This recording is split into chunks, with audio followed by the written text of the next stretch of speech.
Assalamu alaikum. Walaikum salam. John Islam. M. is the You're here on my channel, Living Life Without Sight. I'm here with episode 2. I'm here with my brothers from Public Enemy, the S1Ws. I have Little James, John M. entered the Big waiting room. James, Brother Roger, and Brother John. We're going to take it from the top because we got a lot to Admit cover. button. And we're going to John M. start has from left here. the waiting room for this meeting. First, we're going to say, I heard it. I heard that. Yes, sir. I heard it. Yes, sir. we're going to say how y'all first got together, how y'all first connected from Roosevelt, Long Island. We're going to take it from there. We got a lot of background going on there. That's Brother John. You may want to mute his mic. Go ahead. Yeah, I'm gonna mute and then kick in. Okay. We're going to take it from the top. We said we're going to talk about how y'all all came together, y'all first beginnings, and then we'll take it from there. And let me first introduce yourselves. Start, Bud. Lil James, take it, and then we just go from there. All right. Everyone introduce themselves. My name is I'm Brother James, one of the S1Ws, Public Enemy. Joined on with the group at the group's conception. Played a serious role in the building and the advancement of the group, along with the S1Ws organizations we have with the Unity Force. But the main portion is just, been around with these guys, my brothers, for a long time. And again, my name is Brother James. I'm Brother Roger. I'm one of the elders of the group because I'm one of the oldest of the group. Been knowing these brothers since we was kids. Brother James Muhammad. We go back a long way as kids on the block, teenagers.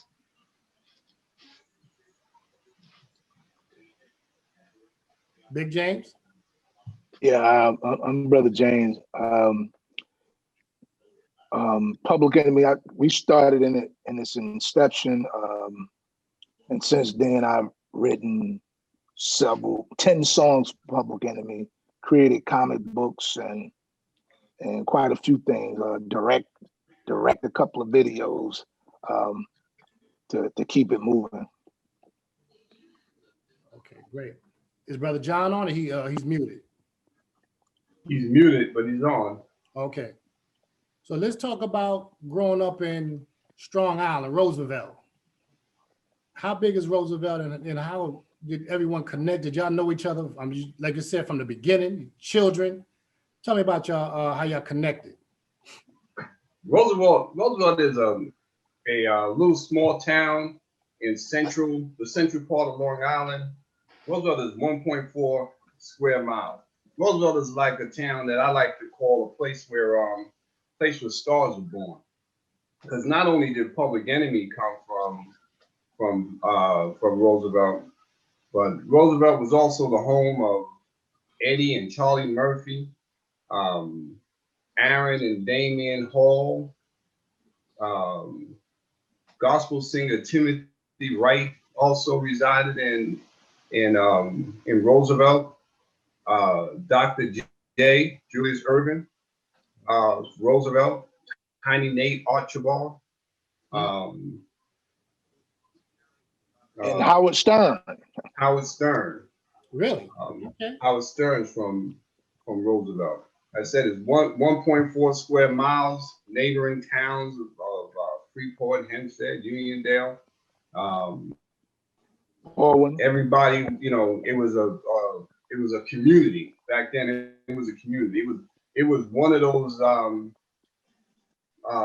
places where it was living proof of it takes a village. I mean, adults raised the children played and knew one another, and at some point in our earlier lives, some before others, but long before Public Enemy, we had reached out and touched each other and been a part, developed a friendship, a brotherhood, and a dynamic relationship. And it's been that way for years. Roger and Brother John have known each other since early pre-teens. Right, Rod? Yes. See, what a lot of people don't know, now that I live in Harlem, and what I came to realize coming from Roosevelt and Freeport is when you live in a city, you can possibly go to any school you want. You can live in Harlem and you can go to a school in Brooklyn or the Bronx or Queens or whatever. See, when you live in Roosevelt, you got to go to school in Roosevelt. So whatever, if you live in Roosevelt, you got to go to school in Roosevelt. So what it is a lot of times is that you grow up from first grade on up into high school and beyond. So that's how you know a lot of people, because you go to the same school. You're not allowed to go outside of your community unless you go to like Catholic school or you pay for private school. And coming out of the community during the time, a lot of us didn't have that type of money. So we all had to go to school together, and that's how we got to know each other. And we all lived in the same.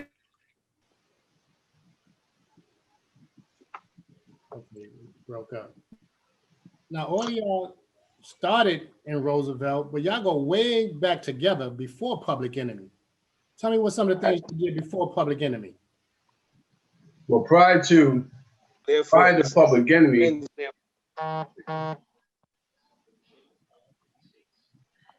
prior to Public Enemy, individuals like Brother Roger, Brother John, they were older than me. So they grew up together as preteens going to school, together. And then interacting, but we've all in some way interacted inside of the community. If it was at a park or a party or just Roosevelt at one point seemed like it was just one big disco or one big party, because on the weekend, Fridays, Saturdays, and Sundays, during the summer, you could always guarantee to travel from one block to the next with a different crew with a big sound system out on the street throwing a block party. So the whole town would bounce from street to street, corner to corner, just listening to music. When one DJ finished, go over to, found somebody else was having a party at this time, or a block party at this time. You go over there and you listening to that. In fact, Spectrum City with, one of the orientations of originations of Public Enemy into the music thing was one of those mobile DJ groups, Spectrum City. As we grew older, my direct contact with individuals such as Brother Raj and Professor Griff was through martial arts training. Brother Raj and Professor Griff were my first martial arts instructors. I was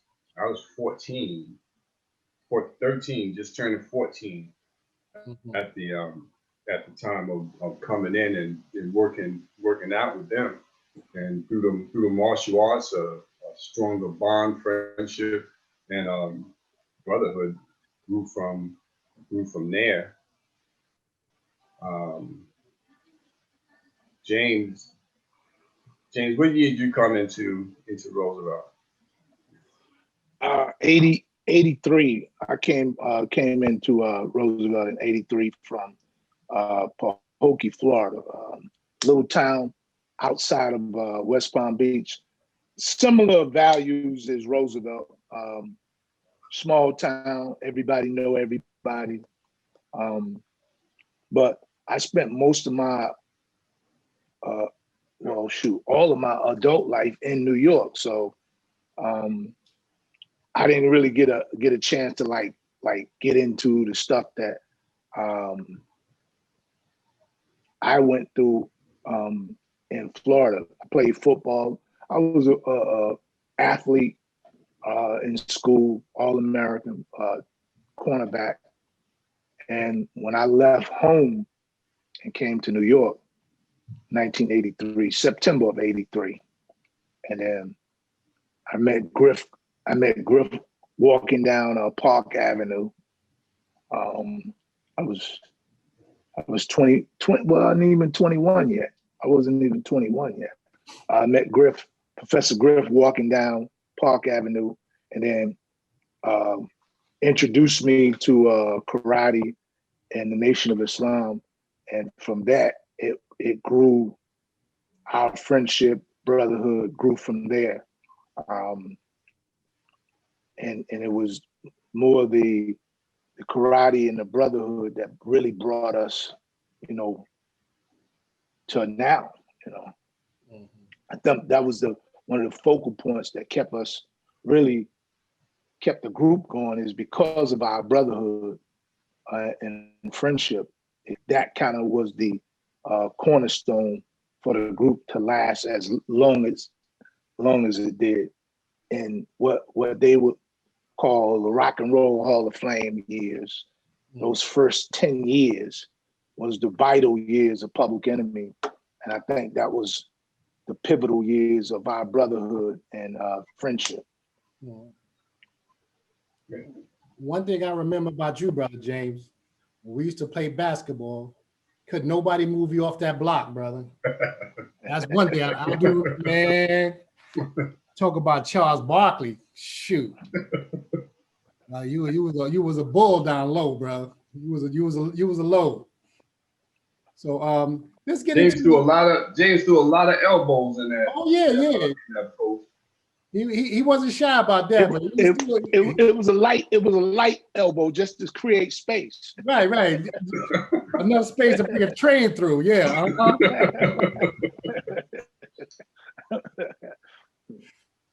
But let's talk about the early days of Public Enemy. I mean, I'm talking about the first thoughts of how it came together, and the meetings, and how was that? Well, You got Chuck, you got Flavor, you got Terminator, you got Griff, yourselves. How did it all come together? you have, just like you mentioned, there were different aspects of the group that kind of morphed together at various times. In the earlier days, before it was a Public Enemy, it was Spectrum City. Hank, there were the Boxing Brothers, Hank and Keith. Griff was a DJ with Spectrum City. Used to be mobile DJs. Chuck joined on with Spectrum City as one of the rappers at one, Spectrum City used to have a ton of different rappers. You had Butch Cassidy and the Sundance Kid, Paris,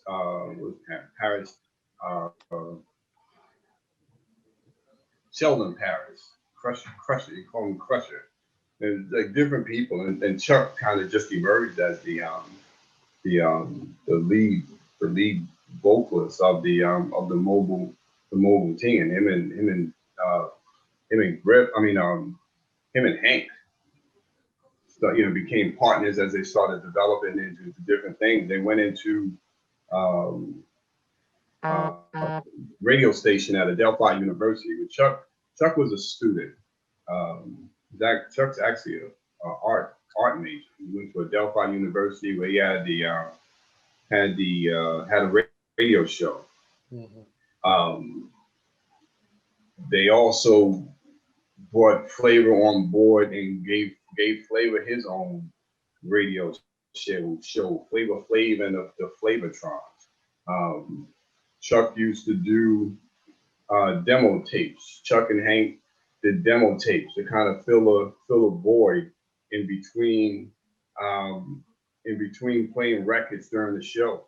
And one time he had Run DMC on the show, and they listened to some of Chuck's demos, and they took it up to Def Jam, played it for Rick Rubin and Russell, and was just talking about how you hear DMC tell the story. He goes and says, I heard this guy with this voice, this thundering voice sounding like a god. And, he tells folks he had to, you had to listen to him. Right.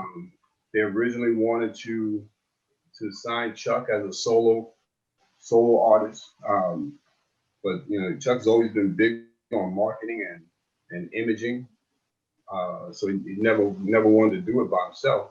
So he started pulling pieces together.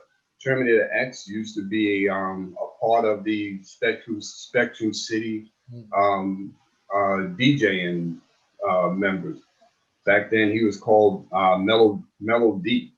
So as they were developing, Chuck brought in flavor to add that little balance to what he was trying to do with the with putting together the group. Norman was there, added Norman in as the DJ, called him Terminator X. Prior to the signing of Public Enemy, what the group used to, what the organization, what they used to do, again, Spectrum City as mobile DJs. They also, Chuck and Hank used to throw parties, rent out halls and clubs and community centers throughout different areas of Long Island. And when they started doing the parties, they needed a security staff. So they were familiar with Griff and Raj and all of us in terms of the martial arts and other relationships. Went to Griff, and Griff came to Raj, and then on to myself about putting together, a security force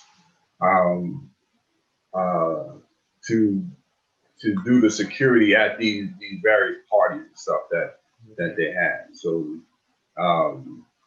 and it was Griff, Roger, James, and myself. I remember we were sitting in the I think it was, I don't remember if it was St. Francis Street Park or it was one of the parks, and we were talking about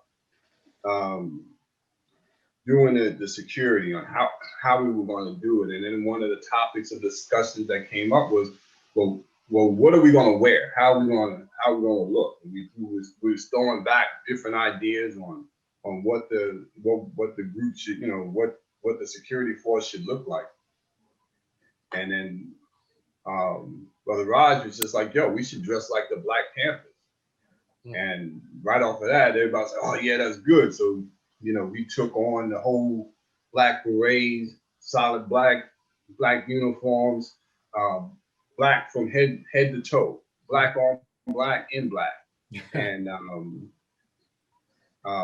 males and females. There was a female arm of Unity Force, and we jump into that, I guess, because right before there was anything known as S1Ws, we were called Unity Force. Unity Force was a security arm that we developed, as well as we tried to turn it into a social conscious organization where we were out doing different things inside of the community to promote social, political, organization awareness.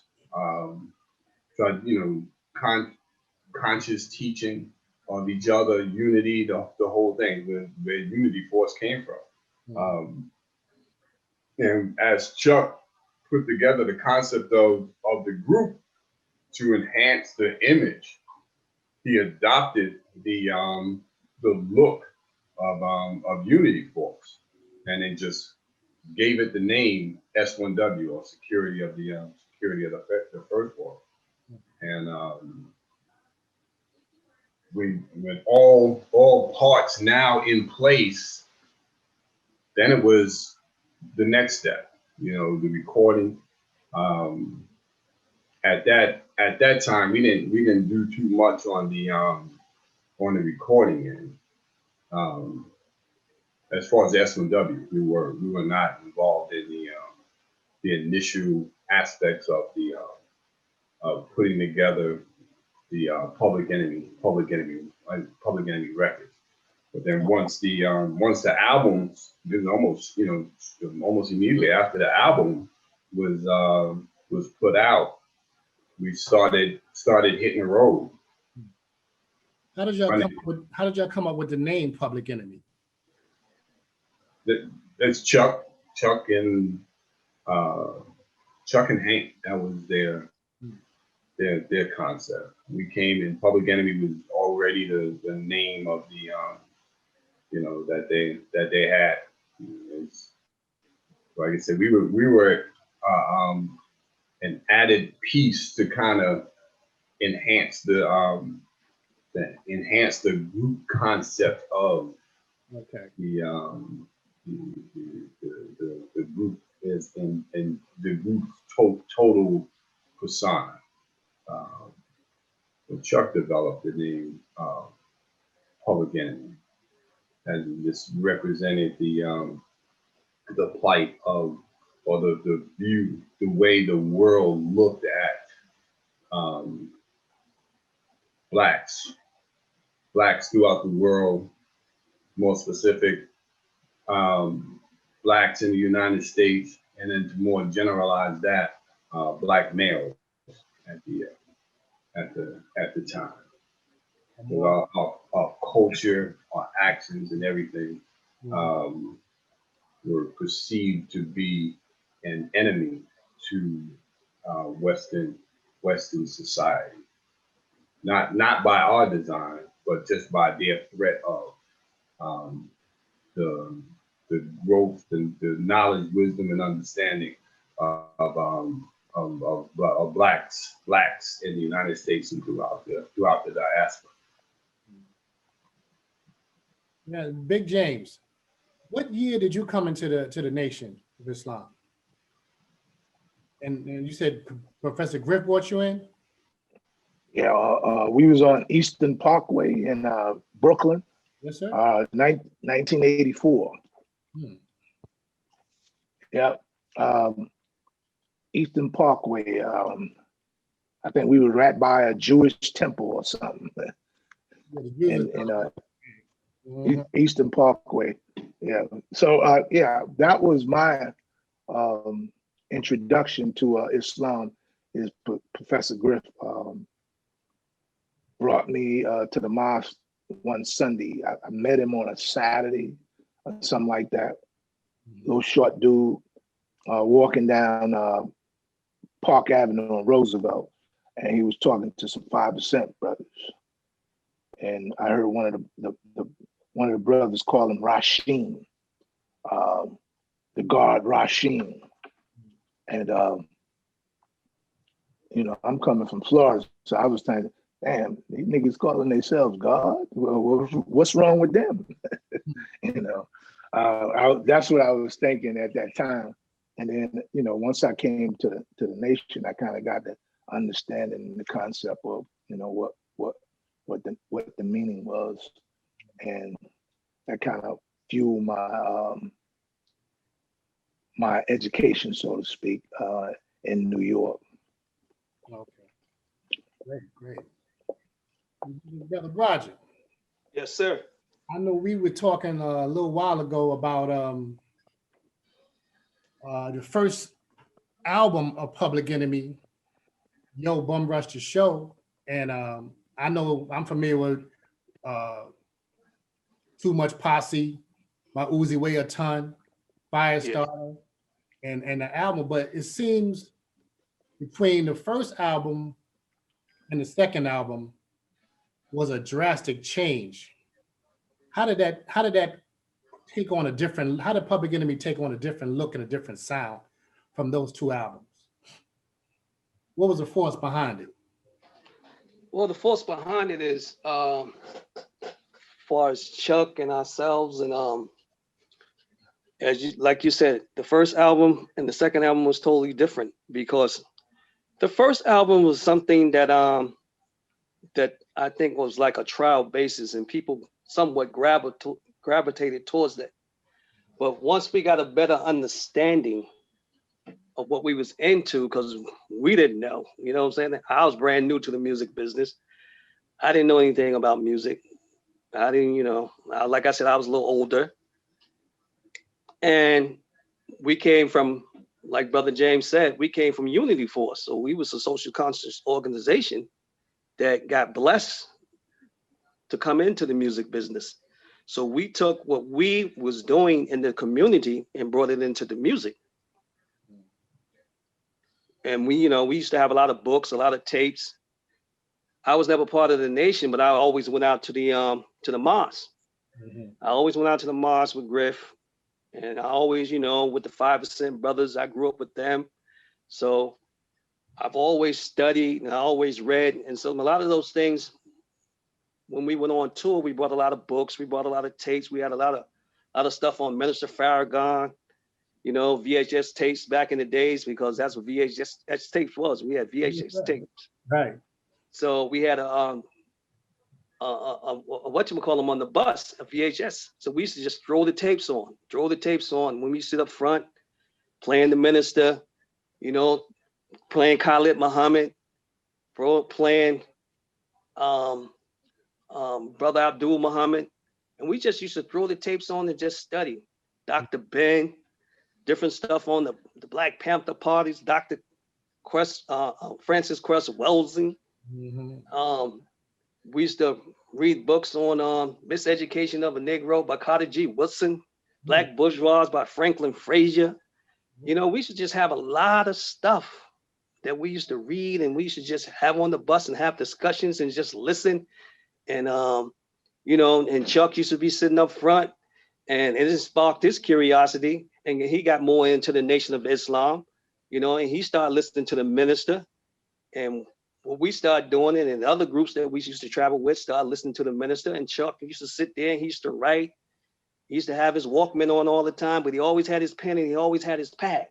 So if he, you seen something on the VHS tape that he liked, he would sit down and he would jot it down. He would listen to different tapes, and we give him different tapes, and he put it in the Walkman. He'll stop it, pause it, sit there, and write it down, write it on this little pad. Okay, great.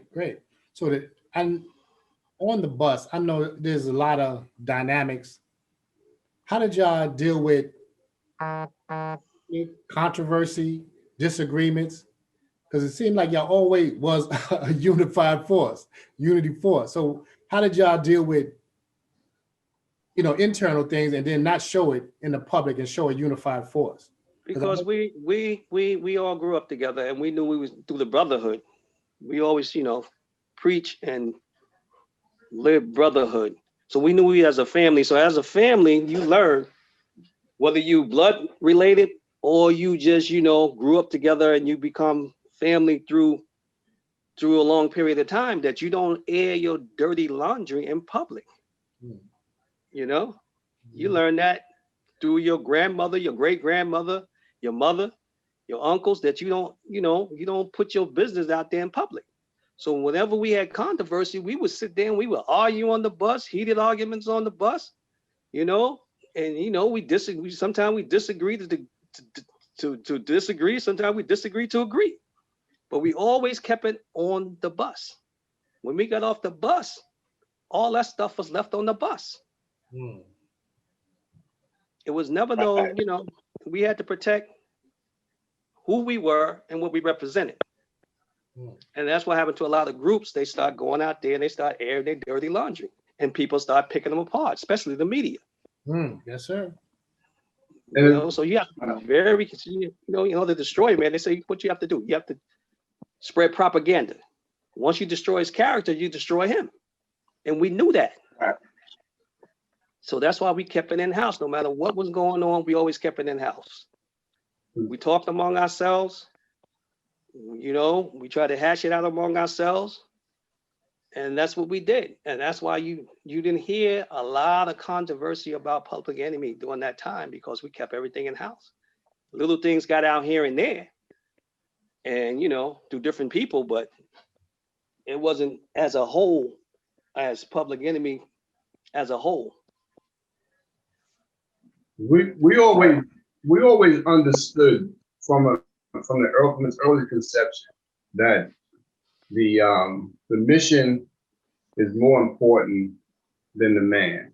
And we like what Rod said earlier, you know, we got into the music industry, but I don't think, you know, we didn't have this. Well, first of all, we didn't come into it with the concept of, you know, we're going to be stars. You know, Right. we want to be celebrities, and we want to spend our whole life, you know, signing autographs and walking down red carpet.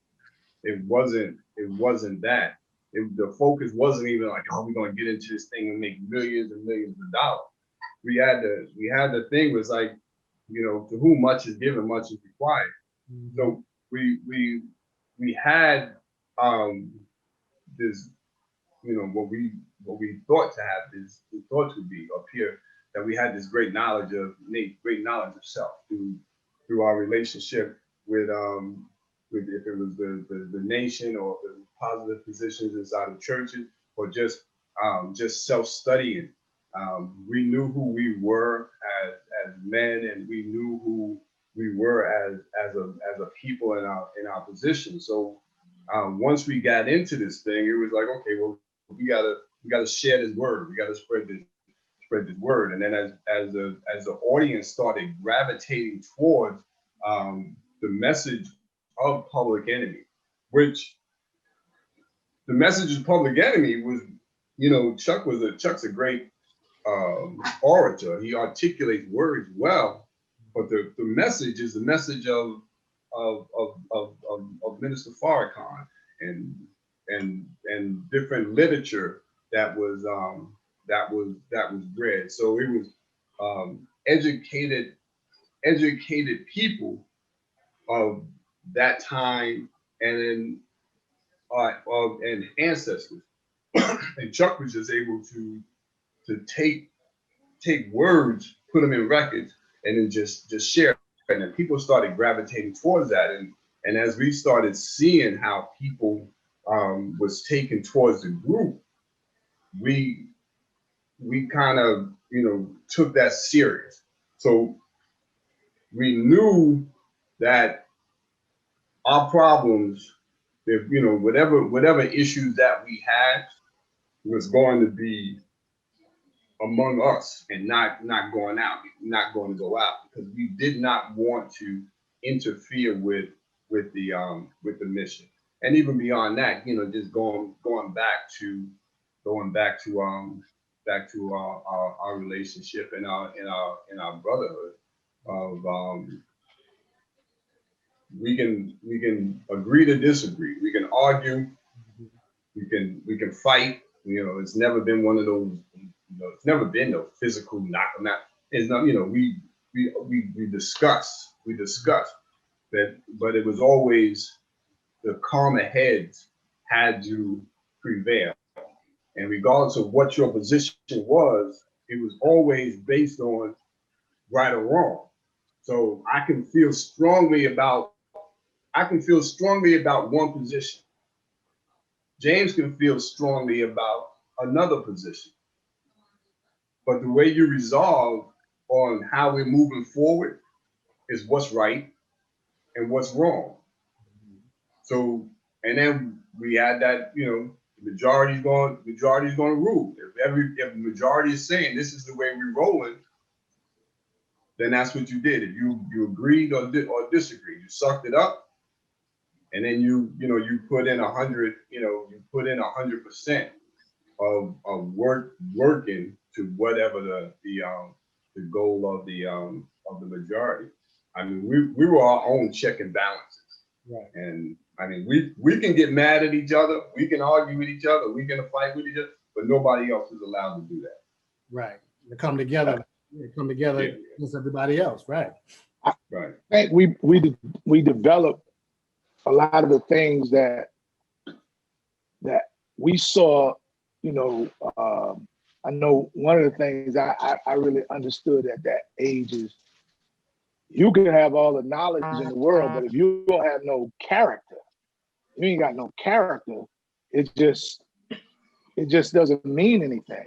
But a lot of the things that we adopted was like how the Moss rules were and the values of the group, since the media didn't make Public Enemy, and the values of what we grew up on and the things that we adopted as young men, that made the group, that made us more valuable in that time frame, because what we was learning, what we was studying, and being able to be around, you know, mentors like brother Akbar and Dr. Alim and Minister Farrakhan mainly, that help us develop those traits.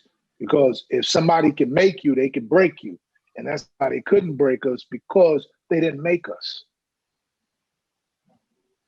Now, when That y'all, was before Public Enemy. Mhm. That's a rule.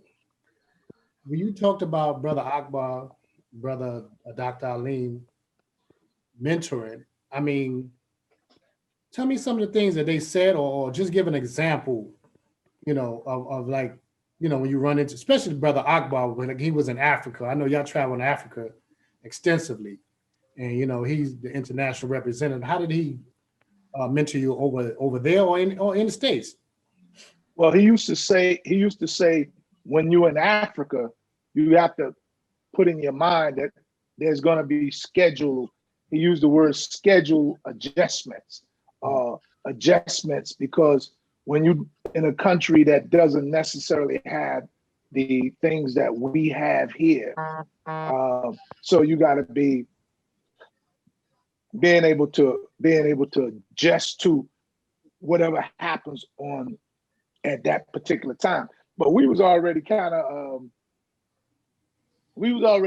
prepared for that, because we used to design shows at a drop of a hat and do them right on the spot. So that kind of helped us out with that aspect of it. But some of the things he would tell us, you know, in terms of how we should handle certain things, and we was always able to be amongst ourselves and deal with it. We talked amongst ourselves, and then we come up with a plan to kind of handle stuff, and then with what they say, and then what we, because at the end of the day, you have to make the decision as a group to do what is being shared with you to do. So, and we was able to follow through with that. I think that was some of the key points. Yes, sir. And we was never afraid to ask for advice of people that we looked up to, like Brother Akbar or Dr. Alim or the minister. If we got to a crossroads and we didn't know which road to take, we wasn't afraid to reach out for guidance. You know, because sometimes, you know, you get stuck in the middle of the road and you at a crossroad and you be like, should I go left or should I go right? Are we doing this right or are we doing this wrong? And how we handle this? So we wasn't afraid to reach out for different advice for these brothers. They was always available for whatever we needed. So, you know, we could call them and, you know, had some on our mind or something that, you know, we didn't understand, or how to deal with a certain situation, or how to deal with the media, or, you know, these brothers was always offer us different advice, even how to deal with each other and what to watch out for, you know. So they was always there for guidance, because, you know, we was young men at the time. You know, they was in their teens. I was in my early 20s. This was our first time on the road. This is our first time experiencing, like Brother James said, we wasn't trying to be entertainers. This was our first time getting into the entertainment, but we had no idea that we was going to be in the entertainment business, especially me. So it's all brand new, you know. It's a brand new thing. So it was good that we had these brothers that we can actually reach out to, Mhm. so, you know, to direct us and keep us on the right path. Brother Akbar used to always say to us, everything is real. That's right. Everything is real. So, you know, there was no conception of a mystery God or things just happening just because, you know, everything is real, and we understood the principles of cause and effect. You know, if you did something over here, it's going to have some type of effect over there. So, you know, they've always let us know that, you know, we had to think before we reacted. Mhm. And we used to talk with them a lot about, like, just even different experiences that like Brother Akbar has had as an international representative, or um, Dr. Aleem as at the time, you know, as being the national spokesperson, and then just a doctor, and then just wise, and, you know, just their personal experiences on how they dealt with different people in different situations. You know, we used to talk stories and histories and that. Brother Leonard Farrakhan at the time, Leonard was you know, in a bunch of our meetings, um, gave us some really good advice on how to conduct business and how to be professional in the business that we chose to be in. And then, of course, with the minister, was just an overall guidance. He just, every aspect, from the music to the culture to dealing with peoples and relationships. You know, being around a minister, you know, with us was just like anybody else being around a minister. You spend more time listening Yes, sir. than talking. Yes, sir. Definitely that. Yeah. And they always kept it real with us. You know, nothing was ever sugar coated, no matter what we wanted to talk about, any subject that we wanted to bring forth. And that's one of the things I admired about them, because they always kept it real. You meet a lot of people, and, you know, a lot of people say a lot of different things, but you judge a man by what they do, not by what they say. And those brothers always kept it real with us. You know, they told us, you know, because for every action, there's a reaction. So they always kept it real on that aspect. Anything we had going on the road, we could come and talk to them about things in our lives. Or some of the brothers was married, they talk about, you know, married and how to make their marriage stronger. So it wasn't always entertainment. It was just life in general that, you know, you had a problem with, that you was confused as a young man, and you had a mentor, somebody was older and had more life experience than you had, that you can just reach out and, like, look, you know, I'm kind of confused on this. You know, I don't, you know, how I go about this. So it wasn't always music. It was just life in general. Yes, sir. You know, some of your personal stuff that, you know, you was confused with yourself. Like, no, how can I go about this? You know, maybe I'm doing this wrong. Maybe, you know, that's the way it was. And we was blessed to have these brothers in our presence at the time, because, like I said, we was young men, very young. Even if we did something wrong, or if we doing something wrong or something that didn't make sense, we would check on it. And it's like, nah, that don't make sense. Yeah, don't do that. Don't do that. Yeah. And Leonard was a cusser, so Leonard was a cusser, so he used some strong language with us. Kept it real, right? He kept it real. He kept it real. He kept it 100, as they say now. 100. He kept it 100. Yeah. But the other thing that kind of like kept us organized, and because most of the time, I know we met Kwame Ture, formerly Stokely Carmichael, and one of the things he said to us is that organization. Right. It doesn't matter Right. how knowledgeable your your organization is. But if you don't have organization, you're gonna fall by the wayside. You gotta have organization, no matter what your social consciousness. But if you don't organize what you're doing in a program, it's not gonna work. So we was able to, the rules and regulations for ourselves, the bus, you almost can say we function like the mosque. Right. We held court. If something went wrong, we held court and we voted on it, and whatever the We had a body judge and a said, jury, just like court. yeah, just like court, judge and a jury, Bring you to court. and whatever the judgment was, that's what happened. Mm. And that was against everybody, Chuck or Flavor, it didn't matter. And they had to abide by those rules. Mm. Because you were traveling with like 13 people at the time, so you had 13 different personalities, as young men. So we had to have rules and regulations, in order to make the thing go right. Some of us gonna take a wrong turn or think the wrong way, and we used to hold court, like the brother said. We had judge and we had a jury. It was like a regular court on the bus. If you broke the law, you had to go to court. And you had to be judged by your peers. Wow. Wow. Okay.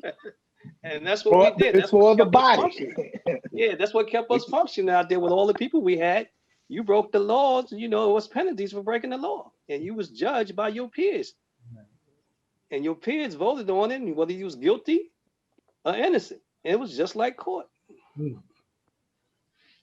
And everybody fell on it, whether it was Flavor, whether it was Chuck, everybody fell under the same rules and regulations. If you made a mistake, you slip up, or you got to come to court. Right. You got to face the judge.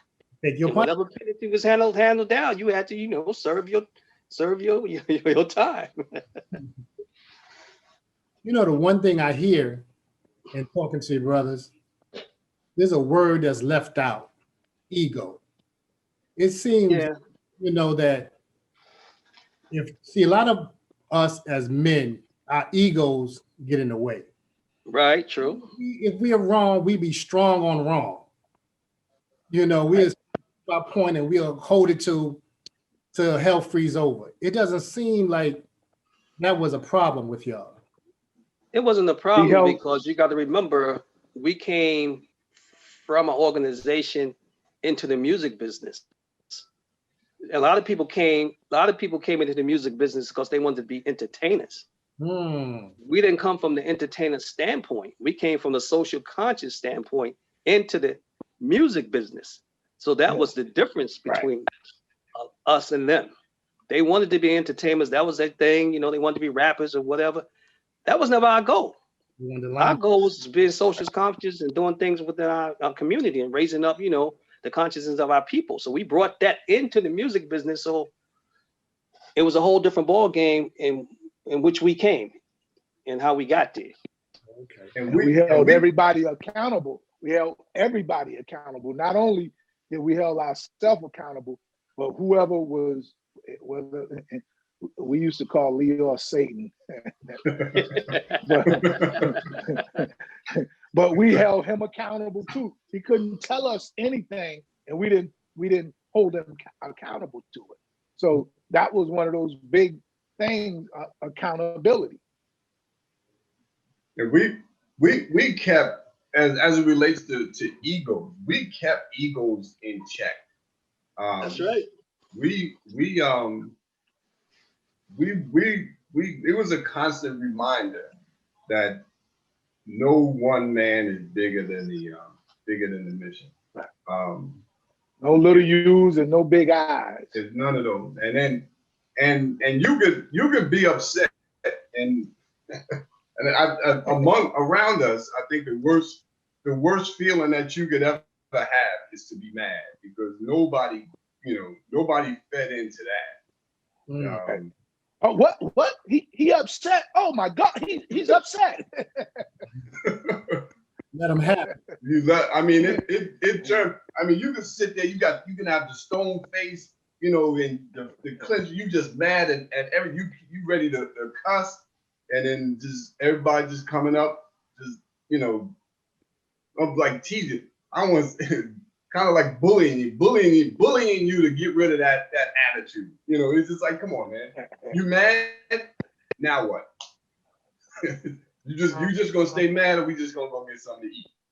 Oh yeah, you just gonna be mad, just be mad, just a waste of madness. Yeah. And to keeping the ego in check, you know, we had something going on, I see, I should, I stepped to you. Right. I had no problem stepping to whoever, you know, and try to resolve the situation. So I was the one, I stepped to you, whether you was wrong, whether you was right. And you was wrong, I'm telling you it was wrong. And that's what I stood on, wrong and right. I didn't care who you were. Very good. He definitely kept that. He definitely kept that in.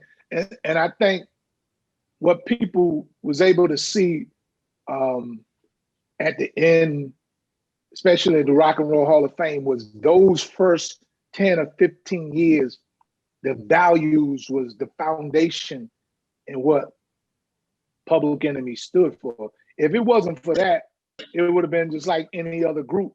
And that's why I heard a brother tell me this yesterday. He said Public Enemy was one of the most important groups in music.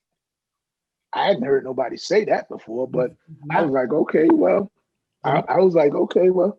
And when he said it, I don't think any of us made no reputation of ourselves, even to now.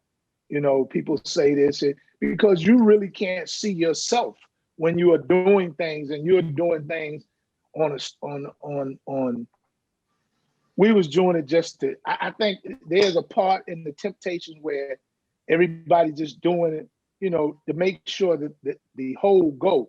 Sort of like how the body, the body moves in one organization. I think that's the best way you could identify an organization, is by using the body itself. And, the brain doesn't say it's more important than the heart or the lungs. All of it function for the entire body. And I think those things was valuable for the group to move forward, and the people see the Rock and Roll Hall of Fame or the Grammy Hall of Fame or being inducted into the African American Museum, so those things were out of those values that we put on the table. Like Roger said, we didn't come out of music. We wasn't trying to be in music. Mm-hmm. We come out of socially conscious organization that was, pushing for our people to elevate our consciousness and move forward. Because we was niggas and niggettes, so to speak, out there. One question I want to get to. You know that Chuck Flavor was out front. They was the face of the group. But what was Public Enemy? The S1W. What would their function in the group besides, like being on stage and stuff like? What was some of the responsibilities that y'all have behind the scenes? We did everything except record.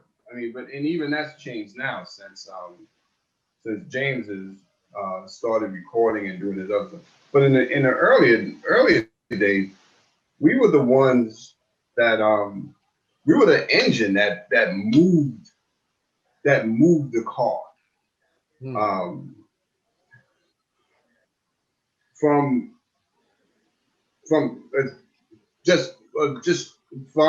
touring, we just say touring. We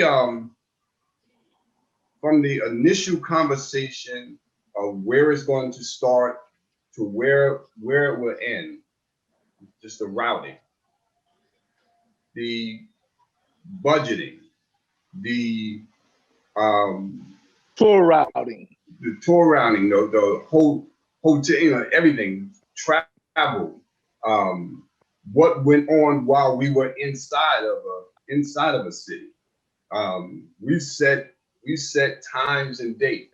We get into a city, sound check is at this time. Most time, as it relates to a show, Chuck and Flav was just like, okay, we just had to let you know what time show started, what time the sound check was. You were coming to sound check, where you needed to be. But every step to get them there was us. If it outside of a show, if we were inside of a city and there was something going on, if it was the emergence of gangbanging in Little Rock, Arkansas, or somebody inside of a prison system in prison in another particular city, we would find out what activities going on in those areas and what needed to be addressed. We would gather that information, set up events to go to community centers, go to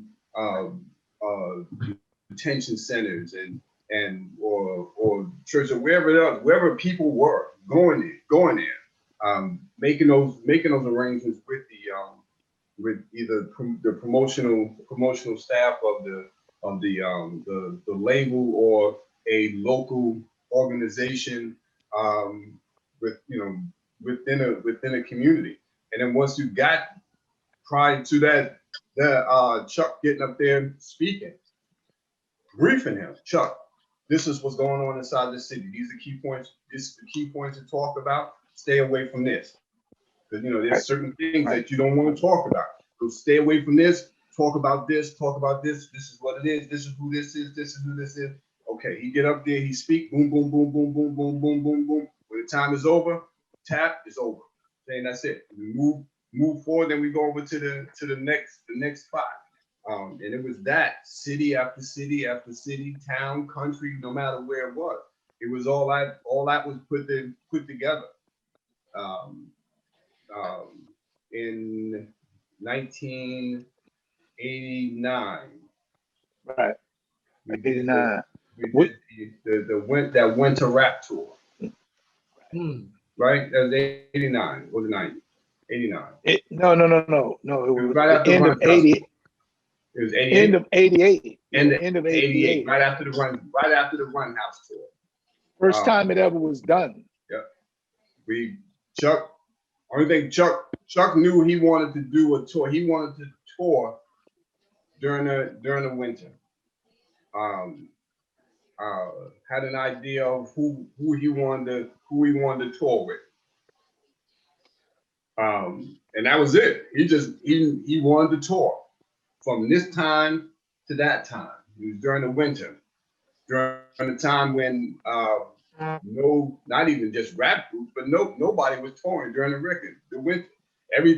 People were going in throughout the summer and then going into the early fall. So from like spring to early fall, people would go in and saturate the market, pull out money. And then the last quarter of the years where people would normally take the time to try to recover and plan for the next year.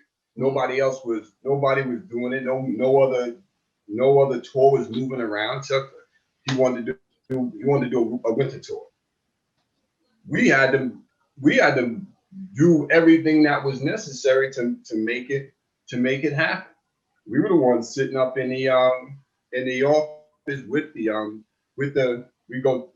we leave early from our office in New York, jump in the car early in the morning to be the four of us. New York City. Jump in to go to the city. We got our stops. First stop, we went to Cara Lewis. Sit down and we go over. This is cities that we want to go to.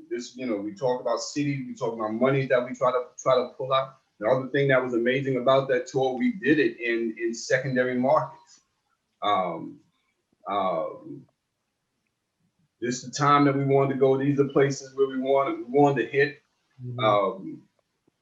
This is the money that we wanted to make.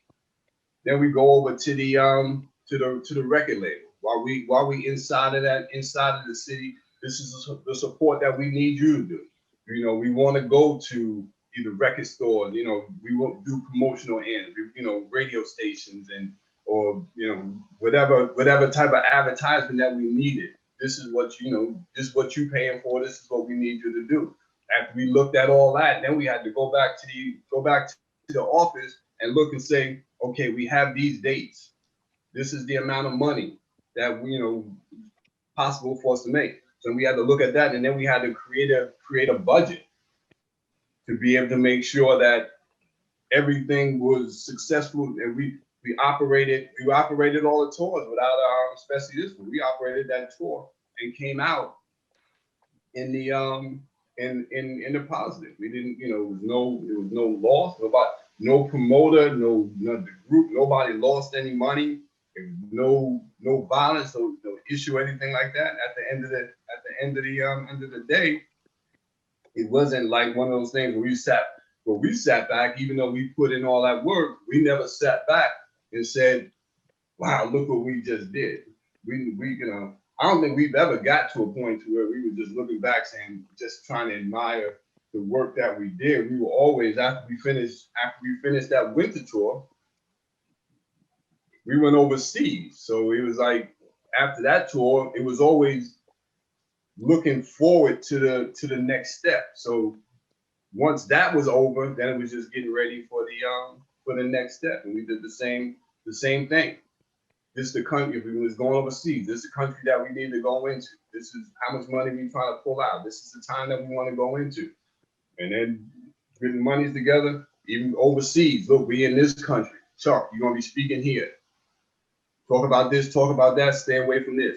Boom. And moved it. I mean, we kept step,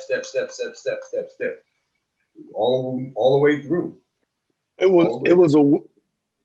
was like a well-oiled machine. If you know, if a government was moving, we moved it. We did the day-to-day operations of Public Enemy. Right. Did anybody want to that's how reach it out? moved. Yeah, anybody wanted to reach out to Public Enemy, they didn't come through Chuck, they came through us. Right. And a lot of people don't realize that they came through us. If the nation wanted to get in charge with Chuck, they came through one of us. They didn't come through Chuck. They came through us. If people, you know, like you said, you know, we go up to, you know, as far as touring, we go up to Carol Lewis' office, we set up the tours, we route the tours, we set the budget, you know, we did the in-stores at night, you know. Anything that had to do with business was done by us. Anybody that wanted to reach the group, get with the group or do an interview with the group or set up something with the group, they reached out to one of us. They didn't reach out to the record companies. They had our number, and they'll reach out to us, and we'll put it to Chuck. So they contacted one of us. And we would tell all the different aspects, the label, the booking agent, travel agent. We would tell everybody what we wanted to do. This is what we want to do, and their job was to assist in making that happen. And if it didn't, at one point we had a company, Malik Entertainment. Malik Entertainment was managed Public Enemy. Public Enemy, you started off under the management of Rush Management, with Lior, or Satan, was the head of Rush at the time. Shaitan.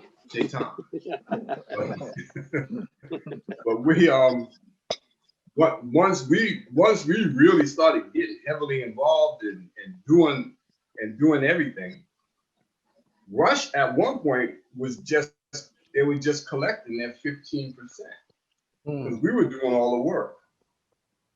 And then when it came down, it was like, okay, we're going to take over this. Right. They didn't have any kickback. I mean, of course, it was just like, we're going to lose money, but we were so self-sufficient. And Malik Entertainment, We moved the group. We moved the group. You know, Chuck and everybody had their part.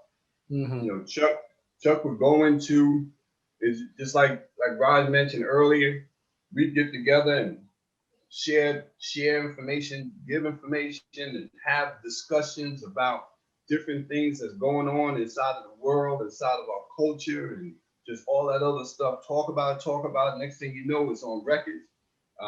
Chuck always did an excellent job in writing, and between the Bomb Squad and then Gary and then the other different producers putting together tracks and making songs, and you know, he was able to record.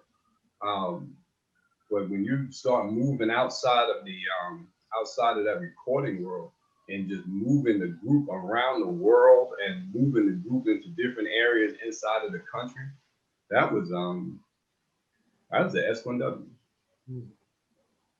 Let me The ask. quiet, as our brother Akbar used to call us, the quiet power behind Public Enemy, and that was the truth, because the way we moved and kept everything to our vest, nobody knew what we was gonna do until we allowed them to know. Right. Let me ask a question.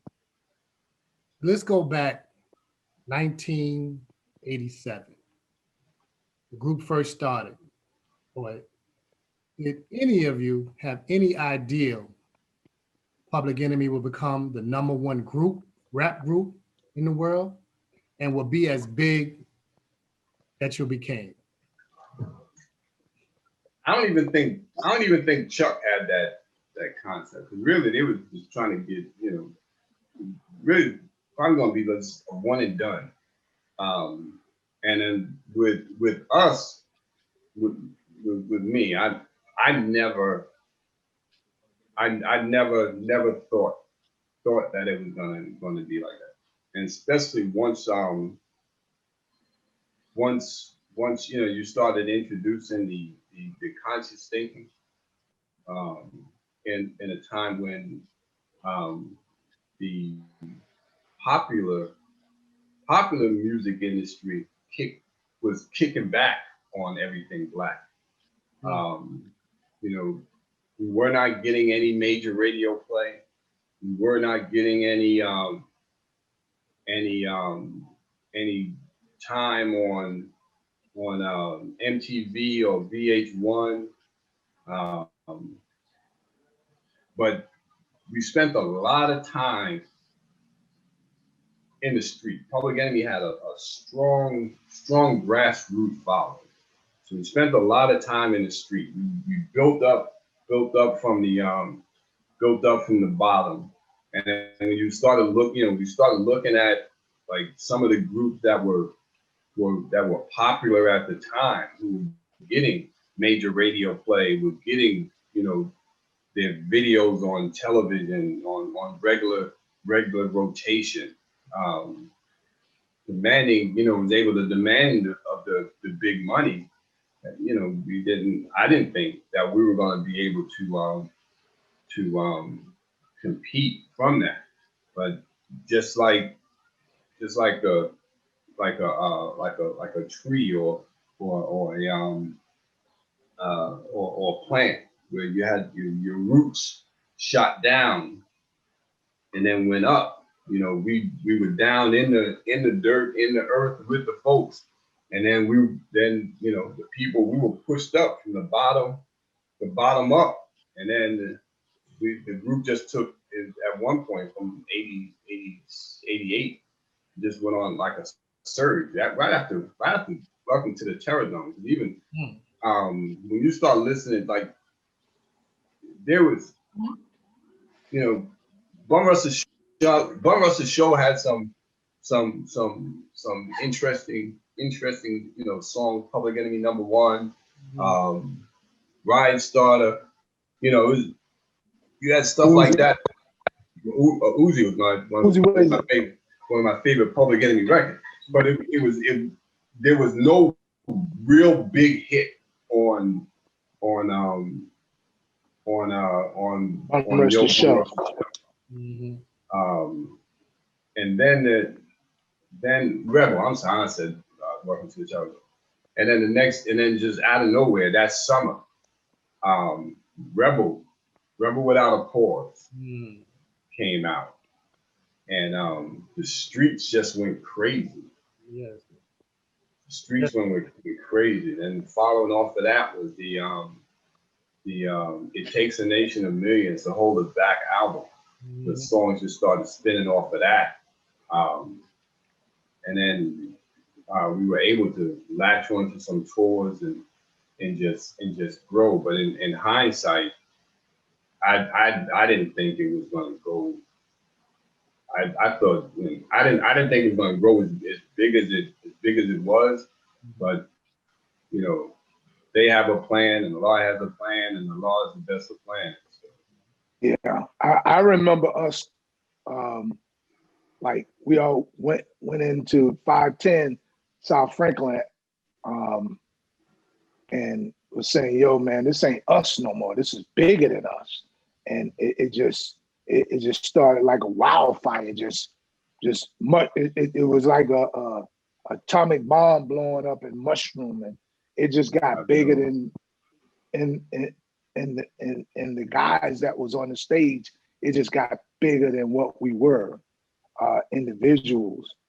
But the group is just done mushroom, and that's when I think we went all, and we was up. I think we was up all night talking about it. It's like we would meet at 510 Cycle, and we'd be there till 5, 6 in the morning. But this particular time, I remember all of us coming together saying, "Yo, man, this ain't us no more. This is bigger than us," and it went from there. Yeah, It got to a point. Yeah, you got to also remember, and the way in which we came in against the grain. Yeah. You know, we came in doing something totally opposite of what was popular at the time. Right. We came in dressed in uniform with soldiers. We had plastic Uzis on stage, you know? And I remember coming to some shows and people just looking at us. They didn't know what to expect. They didn't know what to clap, laugh, cry. We come out, we played a long siren and and we got the Uzis, we got the guns, we dressed like the Black Panthers and people, you know, and nobody was doing that. So we went against the grain because that wasn't the music that was popular at the time. And the image that we had, everybody had the gold chains on, the fat dookie ropes, the Louis Vuitton, you know, the outfits and stuff. And we had none of that. We was totally opposite. But y'all changed that.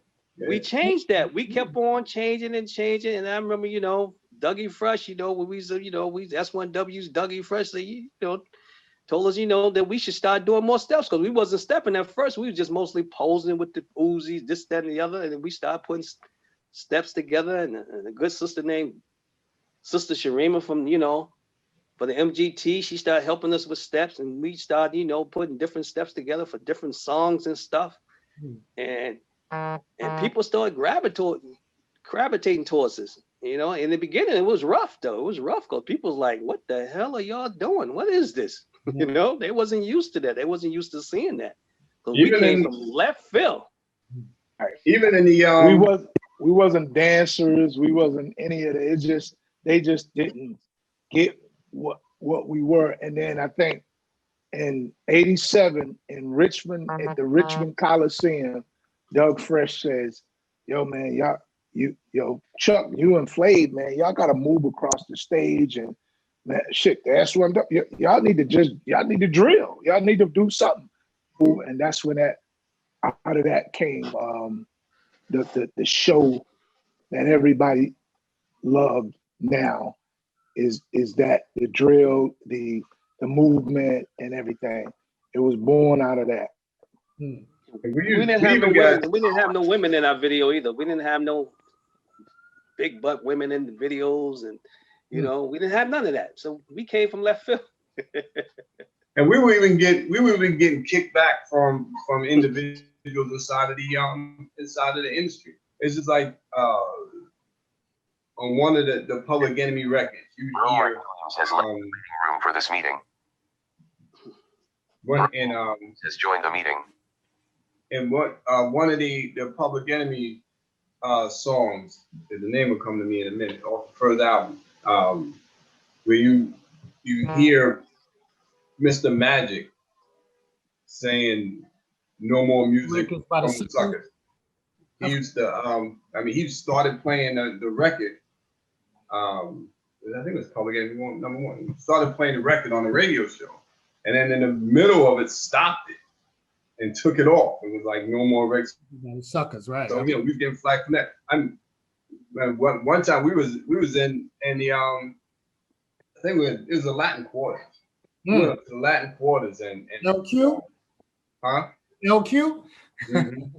We was up at the Latin Quarters, and Yeah, I remember that. remember this ride town with Melly Mel Mel yelled standing out. in the middle. I remember that. The middle of he was like in the middle of the audience, no shirt on. No, get just them yelling suckers throughout the off the whole show. stage. Throughout the whole show. Yeah, what? Who's you? I mean, it was just like crazy. I just remember him saying, "Get them suckers off the stage." Yeah. I was just saying some crazy stuff. I just remember how I was feeling about it. He was in the standing in the middle of the crowd with his shirt off, just getting this crazy. Oh, you whack! Get them suckers. I off just know the one stage." thing: nobody was gonna go up to that stage. I think Oh, if would it- Mel would have came to that stage, he'd have got a well whooped behind with all his muscles. Hey, He would have got went crazy. come from though. He would have got a furious one, huh? I mean, that's how you started, but look where you at now. Yeah. You know what I mean? I know nobody won't say that now. No. Won't even think that. Nah, Mel We is made non-believers Mel is good believers. We made friend. non-believers believers. Exactly. Yeah, I mean, Mike. Gentlemen. And the Brother thing Mike was, it Brother wasn't Mike even. Brother Xavier, Brother Mike just joined us. Mike is in the house. Mike's in the Yes, house. sir, bro. Come on, Mike, you got the rest of the show. Oh, no. Forgive me, bro. Yes, sir. Yeah. Forgive me. Okay. I think a lot of the artists from that time period, they didn't look at the S1Ws like, you know, they kind of like put us where, you know, Chuck and Flavor, because they would be talking to us, you know, came from Doug Fresh, Jalil and Ecstasy, you know, all of them, they would communicate with us. You know, to this very minute, you know, I still can call Kane and Doug and even Fab Five Freddy and we talk. Right, because we practice what we preach. We didn't smoke, we didn't drink, you know. Right. And people respected that. We didn't just say that, we lived that. And people respected that we was really about what we say we are and what we represented. You know, we wasn't eating pork, we wasn't drinking alcohol, we didn't smoke weed, we didn't do drugs. And was able to change the world. Basically, yeah. During the time, Martin Luther King, every state other than Arizona and New Hampshire recognized Martin Luther King's birthday as a national holiday. There were two states that wouldn't do it. Of course, it was those two. Public Enemy took a bold move, created a song. Chuck created a song. By the time I get to Arizona, Right. In the video, it was an assassination. The perception of the assassination of a governor, a senator, and you know, it gave images of the March on Washington, the March on Selma, and just different images of the civil rights issue. And the group took a position to where we would not perform in New Hampshire or the state of Arizona until they had a national holiday. And that same year, we were out on tour with U2, and we were at the I don't remember what city it was, in the big arena. Where? But where? I know it was Arizona. We were in. It was Arizona. I don't remember the city. We was I don't in think it was- Phoenix. I don't think it was Phoenix. Was it Phoenix. Yeah, was it was Phoenix? Phoenix. Yeah, Okay. Yeah, it was Phoenix at the stadium. yeah. Sun I knew it was Devil at. I knew it was at the. With you I knew it two. was at the stadium. Almost 100,000 people there. Hmm. Public Enemy, members of the tribe of Native Americans. Get out Navajo. on the stage. Chuck speaks for about 10, 15 minutes. Then just plays the song. By the time I get to Arizona, while the song is playing, crowd goes crazy. Everybody on stage stands there with the black power fist raised high, heads bowed. At the end of the song, stage goes black, crowd goes crazy. Public Enemy leaves the building. Hmm. Reporters write about how incredible that was. Cause and effect. All I know is shortly after that, Arizona recognized Martin Luther King's birthday as a national holiday, and New Hampshire followed shortly after that. It's just Public Enemy used right? It's just a coincidence, right? that, yeah. So God is God. So he even, I mean, the images of certain things that we went on in with the group, and when anybody was afraid, the world was afraid to touch on slavery. Hmm. The Can't Trust It video. That's right. Wow. That's incredible. Yes, sir. And some of Shady the Criminal. people,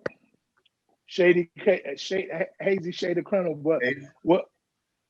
Talked the, about I was gonna drugs, say, talked about drug cartels and how drugs came into how drug cartels moving drugs throughout Black communities. Hmm. we tackle subjects. I touched on everything.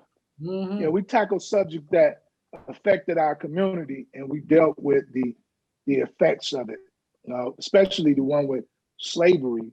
And if we mention some of the people that you see in movies right now, Regina King was in that. Clifton Powell, that was in that Can't Trust It video. They big stars right now. Samuel L. Jackson was in 911 as a joke. Right, Samuel L. Jackson. So they big stars right now.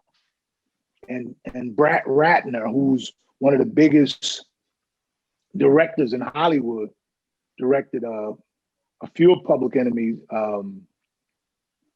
videos, and Eric Meza, who directed House Party, a House Party series of movies. He was one of our directors. By the time I get to Arizona, it was Eric Meza. Hmm. He did. Eric did Can't Trust It also, and Hazy Shade of Criminal. Hmm. Let's talk about there's one episode about your stage show that would bring certain props out. I need somebody on a noose. The Klan. We hung the Klansmen. Mm. Didn't we hang the Klansman that day in Arizona? Did we hang the Klansman and then did that song and then left?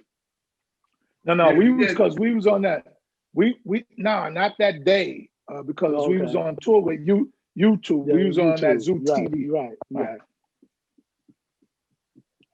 Remember that time we were in Alabama, and the crew wouldn't hang the hang the rig to hang the Klansmen. Because they was scared. They was like, yo, we're gonna leave, y'all gonna leave, we're gonna be. So nobody on the crew, the local crew, would do it because of the fear of the Klan. And so as an alternative, instead of hanging him, we just Beat him decided up. to get the dummy and beat his ass on the stage. And I remember we were dragging him out. There was the police officer was on the side of the stage. And when he saw us dragging that Klansman, that Klan dummy out, he unsafetied his gun. He ain't draw it, but his hand was on it. And he turned beet red. Wow. And I remember the time the Klan, remember the show? I don't know where it was, where they said they was gonna put a bomb underneath the stage, and North the Carolina. nation had, North Carolina, and the Nation of Islam, the minister sent a lot of the brothers from the nation. They had to escort us out the city to make sure we were safe. Because the Klan put a hit on us. But remember during the show, before the show, we were walking around the outside of the arena. And then the lady from the press, she was like, didn't you hear that because we had Public Enemy jackets on and everything. It was the four of us. We were walking around. Yeah. It's like, you ain't hear that they were going to be doing a rally? It's like, yeah, we never saw a Klan rally before. That's why we came out here. We'll crash the party, huh? We was going to crash the party. Yeah. You're gonna wind up being special guests Right. in the VIP section. Man. It's funny now, but it would have been Yeah. great if we walked up in the middle of the But I think even the way we took it though, it was, even though it was serious, it was very serious. It was funny though, because you gotta remember we were still young men, and it was We like, wanted to see a Klan rally. We heard about them, but we never seen one. that was funny. We were walking around like, damn, I look, I'm country as shit. I ain't never seen a Klan rally. and I wanted to see it. We looking What for did the rally. We wanted to see the March on Public Enemy show. and you would talk about a group other than James. James from Pahokee, but he had been in New York. He was James is an honorary New Yorker. So, but you talk about a group of guys who were from New York, and the attitude that you New Yorkers is crazy. Right. So, you couldn't tell us nothing anyway. So you don't do something. That's what you're going to do. right. Yeah, Right. Klan was looking for us. We was looking for the Klan. We wanted to see what that was about. That was crazy. We was looking for the Klan. With 100, we had 100 FOI with us too. Yeah, they had to escort us out of the city. We got escorted out of that city. The sheriff was going to do it. We didn't trust the sheriff because the sheriff part of the Klan. Yeah. So FOI rolled along with the sheriff department and escorted us out to the city limits. So we got out the city. Man, the FOI protected the group no matter where we were at. Well, and then and the thing is, some of those people who was a part of those protections, they are now regional ministers and top captains in the nation right now. Minister Malley. Drop the names, bro. Well, we can look, man. This is a new time now. They need to know who it was. Student Minister Malik Muhammad, regional, the Western Regional. He was one of those brothers who protected us. And another, and brother Student Minister Rashidullah, Minister Christopher in San Francisco. He was in LA at the time. Those were one of the brothers that protect us, and brother Anthony Muhammad in DC, the brother Mo and brother Alfonso and all of those brothers in DC, Captain Aaron, the regional captain here in the Mid-Atlantic region. All of those brothers were a part of protecting Public Enemy at that time. Brother Sharif and brother Akil at the time also, especially brother Sharif. Brother Sharif made sure no matter where we was at, Supreme Captain, right? yeah, That's right. Mhm. make sure we were taken care of. You were our brothers. Y'all are our brothers. Y'all were carrying the message, man. Y'all needed protection. Nobody gonna harm you because y'all had the message. And that was when the minister at that time, he said, look, whatever them brothers need, just make it happen. The whole nation with Islam was behind Public Enemy. Sure. And y'all did anything the nation did, y'all were promoting it wherever y'all was at. Y'all gave life to Oh, yes. And right. So it one hand marched the other. and a lot of brothers and a lot of brothers that came into the nation, and they used to tell us by listening to us, and we introduced them to the nation. Not to Right. take anything away from the nation. The nation No, was no. always great, but a lot of young brothers Mm-hmm. came through. We influenced them to join the nation. That's right. That's real. That's real. And they used to come and tell us that, brother, thanks for, and it was great to hear something like that, because we didn't know what type of impact we had on people, Mhm. and people, picking up, books and different stuff, telling, oh, I read this book because of y'all, or I stopped doing this because of y'all, I stopped wearing the gold chains because of y'all, and that was very interesting and inspirational to hear something like that we actually, realized it was just bigger than what we thought it was, that we was actually reaching people and changing people, Mhm.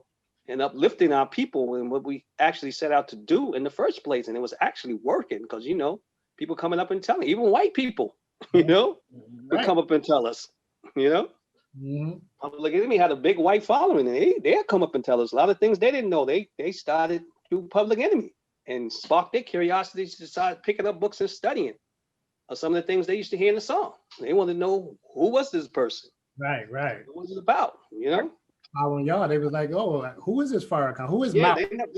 they know Farrakhan. They know a lot of people. They start picking up books and start studying, because they wanted to know what was he rapping about, what type of influence this person was. We keep mentioning his name. Who is he? Mm. Right. Which created a group called Rage Against the Machine. Those little couple of young white boys and a Mexican and a brother from Chicago, Illinois, created a band called Rage Against the Machine. It was the influence of Public Enemy that brought that band together. Mm. And what about some of the countries y'all toured in, and what was the effect y'all found outside of the United States? Ooh.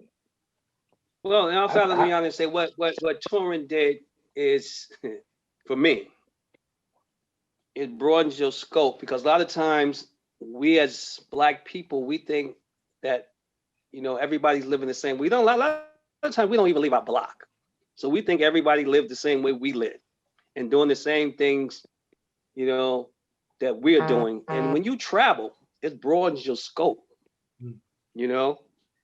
and you're going into different cities and dealing with different nationalities and the language and the food, and you realize to appreciate where you came from, because you think you got it bad, some people got it worse.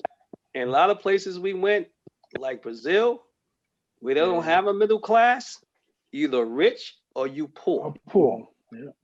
And that's it. You rich or Same thing in Ghana. you poor. Rich or poor. It ain't no in between. Ain't no in between. Ain't no middleman. Family. Mm. And I think we went up to the favelas in Brazil. And we met But a nobody guy. wanted to take us. Remember, nobody wanted to take us. It took us a couple of days. They were like, "Nah, it's dangerous. You don't want to go there." we had to get a pass. We had to call ahead, make sure get a pass and get in there.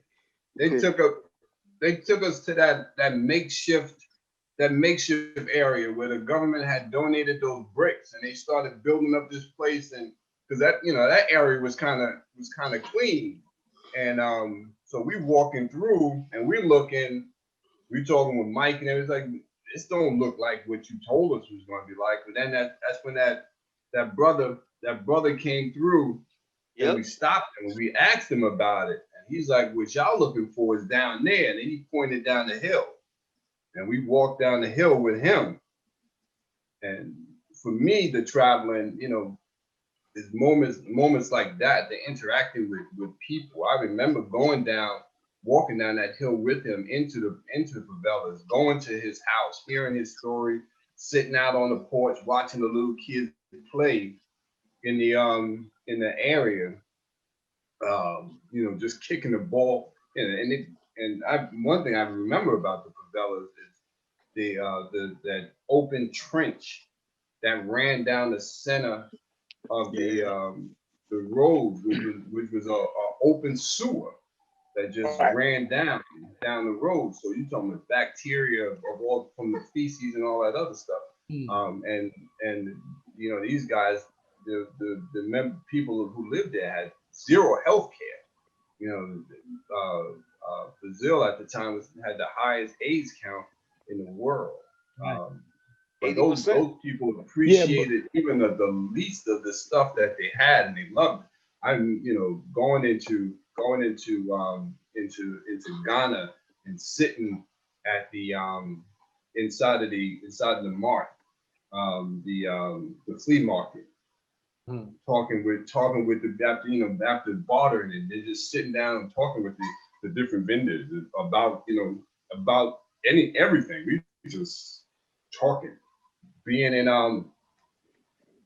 over in Spain, getting a group of people. We don't speak Spanish, they don't speak English, but we, you know, had just this communication thing.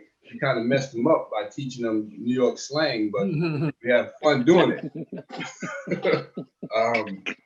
They'll never learn English. Yeah, we was in France, and we would hang out with some of the blacks in France, and they can't speak English, and we can't speak French, and we just talking crazy. And we talking all night. We don't know what we're All saying. night, yeah. We don't know what they're saying, but we talking all night. It was crazy. Unspoken word. Yeah, I mean, it was at any given moment you could walk into, if the group was in there, walk into the hotel lobby and find one, two, or all of us sitting down in a hotel lobby, or just someplace just sitting down, just talking with people. Right. And I mean, and that for me, that was it. You know, the having the opportunity to meet the late John Rollins, and I mean, even in going into the areas in Los Angeles and Arkansas, you know, Jersey, you know, just different people. You know, Philly was like another home to us. They love us in Philly, Detroit, Chicago. We was in Cabrini Green in Chicago, where I think where they filmed the Good times. Good Times, and nobody would be able to go into Cabrini Green where we went at. And then same thing in Los Angeles. We went into the jungle, Nicholson Garden. We went into Nicholson and Garden. Kew Garden. Nicholson where Garden. Where the Crips was huge there. And we went there. South Central, Compton. And then when we travel abroad, one thing about us is when we got there, we wanted to know where were our people. Right, where the We black always people? wanted to know where were the black people, because you know when you go overseas, a lot of times people, you know, they want to show you all the little nice stuff, the statues and buildings, and we didn't give a damn about none of that. We're like, yo, where the black people at? You know what I'm saying? Where our people at? I remember when we was in a funny story. When was we? Was it and we went to a club, and it was all African people, because we was in what was it? It wasn't Spain.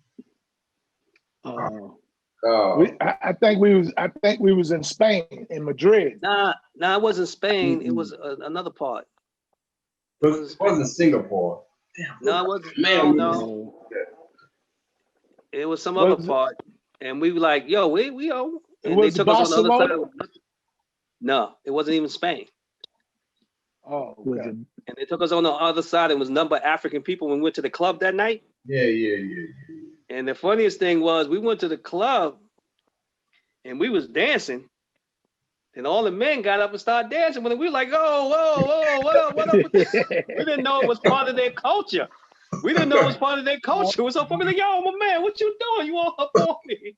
My man was like, nah, it's part of their culture. So we didn't know. Right. We didn't know men dance with men. He's 'cause like, you was yo, coming my from man, America. we don't dance We with dance with brothers. We women. don't dance with brothers. Dance with your sister. Should have told them about the story about the Latin Quarter. We hung out at the Latin Quarter, not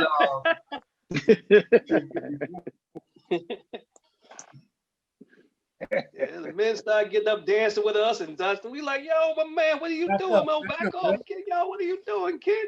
No man's like, no, it's part of their culture. That's what we was like. Oh, okay, we didn't know. Right.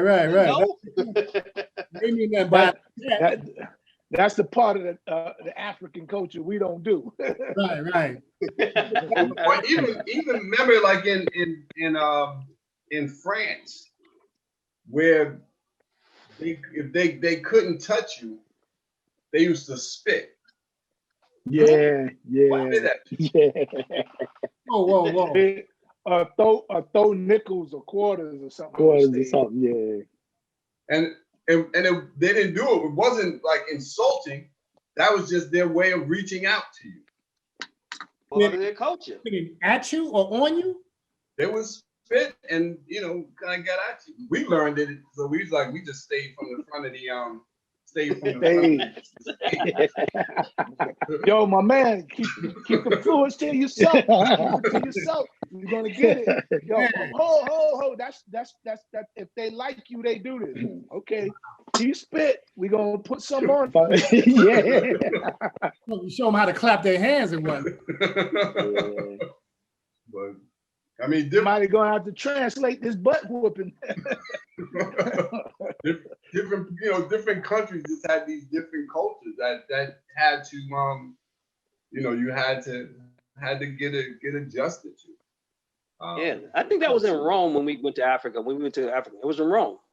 Remember? Okay. Yeah. Went to the Yeah, Coliseum, it and that was. night we went to the club. It was in Rome. Oh yeah. Yep. Okay. Yeah. And they got a heavy African presence there? Oh, they got Everywhere. You have to go on the other Everywhere. side though.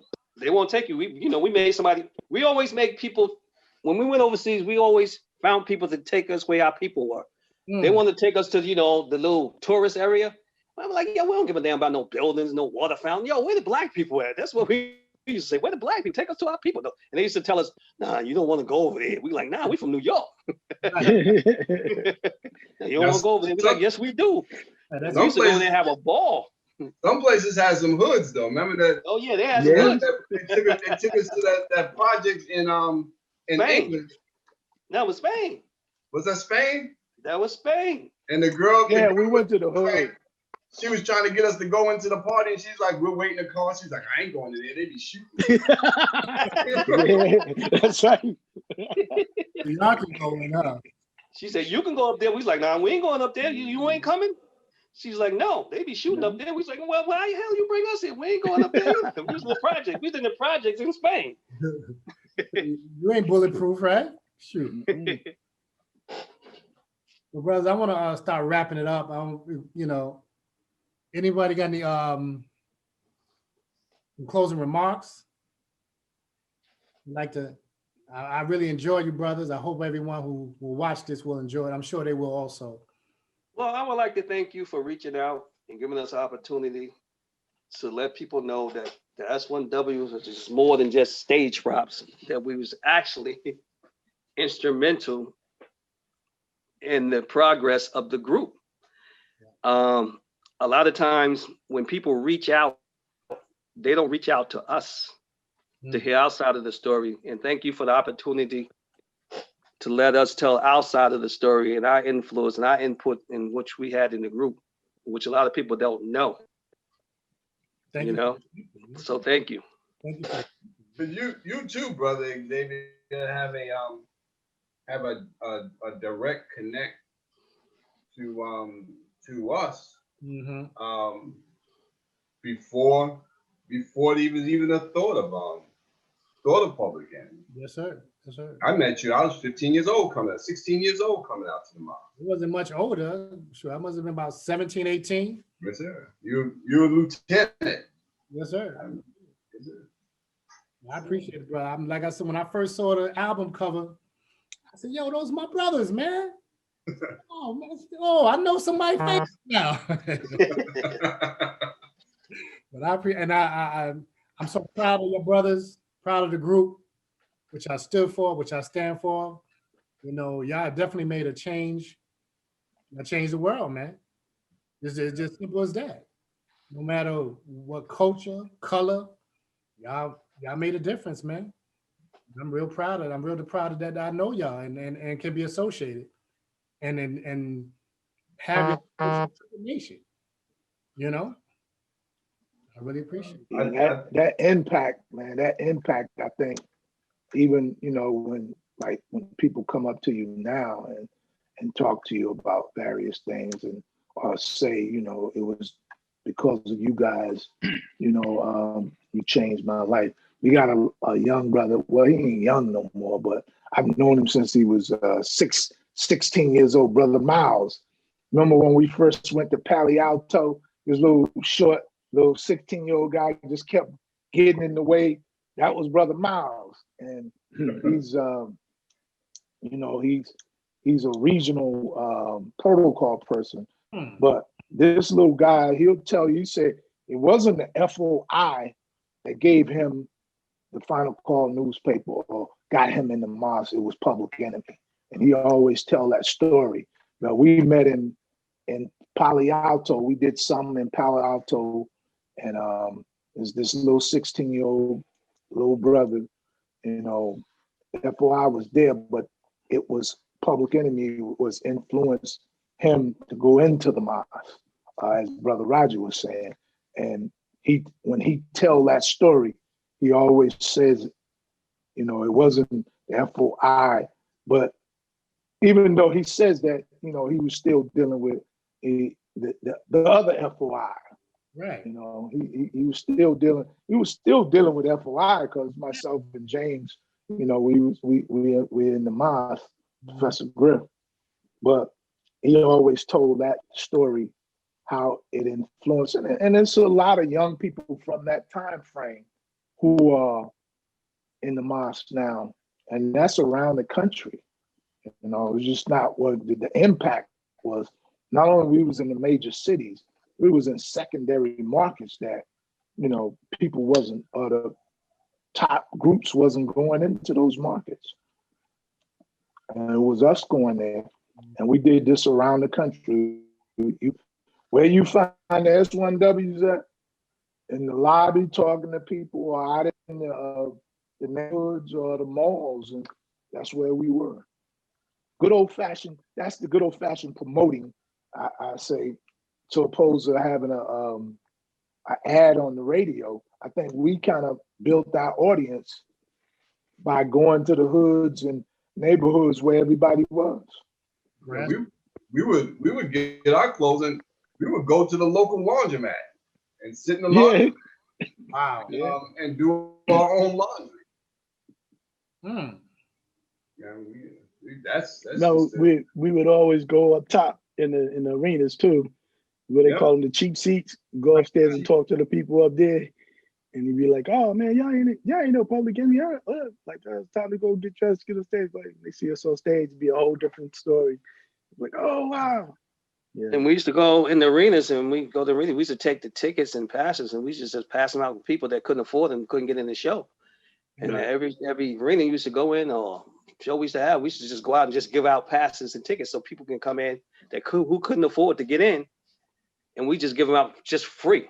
Little kids, anybody just standing outside. We just here. You want to see the show, and we just give them tickets. Okay. I'm sure everyone appreciated that. Yeah. Brother Mike, Mother Mike still here? Mike there. Yes, sir. What's going on, Mike? I'm glad. Good. I'm gonna do part two. I'm gonna have just you and me. Nah, good. Mike Park Ninja. Mike snuck on in here. He just Said a snuck few in. things. Yeah, he trolling? Huh? He trolling? Nah, man, this schedule conflict, man. I had to take care of my business at church. It's all good, brother. Uh, It's all good. Yeah, I appreciate you coming on. I'm glad I could come on. Thank all of you for coming on to my site, my channel, Living Life Without Sight. I'm here with my brothers from Public Enemy, the S1Ws. Yes, sir. All those who are listening, please tune in, please subscribe, send a like, comment, hit my brothers up. Anybody want to talk about any projects they're doing? Well, I want to make it funny, man. I want to make it funny before we go. I just want to say is, like in the words of the great Negro poet, David Ruffin, it's James Bond and the S1Ws. For some reason, I knew you were funny.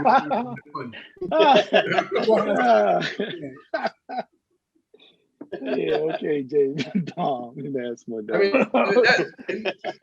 that was one of the things. Brother James, Big James. Yes, sir. Okay, as long as we got that clear. That was one of the things that made this whole journey so much easier. Doing it with these guys. Mhm. I mean, we're brothers, and I love these dudes to death. Yeah. And it just makes it that much easier. The love and respect that we have for one another, man, is what helped us to get through good times and bad times, and was able to deal with anything that came my way out on the road and with the group Public Enemy. If we didn't have that with each other, trust me, it would have been a nightmare. I would like Definitely been a nightmare. we could maybe do a part 2 if y'all will be up to it. So no, Okay. Don't get silent now. I'm just. Yeah, thank you, brother. And I All also, right, my brother Pete. We got to talk to our illustrious leader, James Bond. James Bond. James Ruffin. James Ruffin. James From Ruffin. Pahokee. I got to talk to my trusted advisor, Flavor Flav.